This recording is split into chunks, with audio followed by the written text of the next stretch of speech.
In the previous video, we learned how to take a single sample per octave and scale that across an entire octave.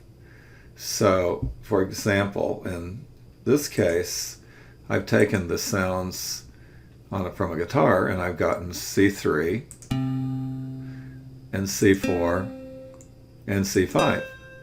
And from those three samples, I can get the full 36 notes across the three octaves. We've actually created a block that scales the notes. If you look inside the block, essentially what it does is grab the sound sample and it then scales it appropriately for a given note and octave. So the input we've chosen is what is called scientific pitch notation. That is the note followed by the octave. So I could say C4, and then if I duplicate that, then for C sharp 4, I get this. So let me make whole notes because I think that'll be a little bit easier to hear. And okay, so C4, C sharp 4, and then of course if I could go on to D, and so on.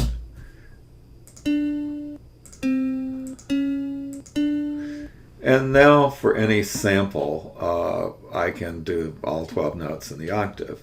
And in this case, I've taken a guitar, and I've recorded the sounds for C3, C4, and C5.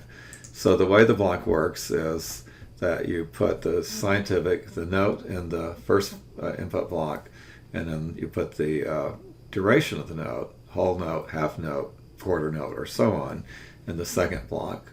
And then if you snap the blocks together, you can create songs. So, of course, I need to do one more thing, and that is, in this case, they all play together, and I have to say they didn't sound that great.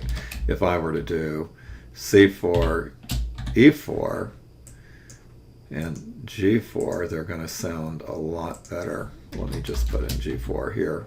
And so if I do that, then I get a chord.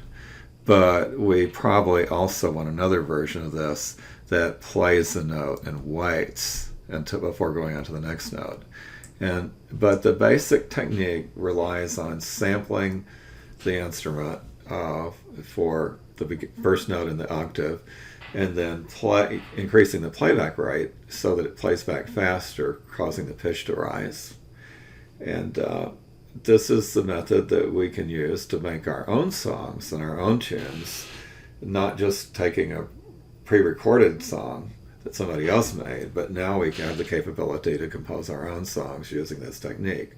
We also have the capability to sample any instrument, or for that matter, it doesn't have to be an instrument. It could be a bell, for example. So now if I have the bell, I can bring out the play note block, which is in here somewhere. I can bring out the play note. Here's the play note until done. And so I'm going to play C4. And let's do that for a whole note. And I get that. And now I can duplicate that, and I'll go on up, as I did before, to E4 and G4. And this will create what is called an arpeggio. And so it's going to sound good. So literally any sound that is periodic can be sampled to create your own instrument, in this case a bell. However, there is one more nuance to this that needs to be thought about. In this case, we're going to the sound sample, which is 4. This means that I have to stay within the 4th octave unless I sample higher and lower samples for the, say, C5 and C3. But it also means that this is only going to work within this sprite. So if I want to go back, eventually I want to be able to tell the shapes to move while I play these notes. So in that case, I have to specify which sprite has a sound sample. So in this case, if I want to select the bell, then I can say tell sprite. Let's go over and get this note.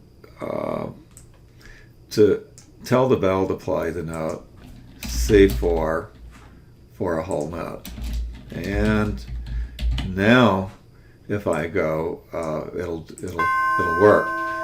However, if I'm in the sprite shape 1 and I don't place it in the tell bell block, then it's going to give me an error message. It's going to say, type error, cannot read properties of null, reading audio buffer. Who knows what that means? However, that if we say explicitly you can find the sound sample for the bell in the bell sprite, then we'll tell the bell to play the note C4. And until done. Now if I would, instead of say tell bell, I would say tell guitar, then I would get the guitar sample, which is over here, as we previously saw, attached to the guitar sprite. So that's one small nuance that you have to be aware of. But once you've done that, you can tell any of these sprites that have the sound samples to play the scale sound and work across the entire octave. Now that'll allow us to pulse the sounds and shapes and play originally compositions and tunes.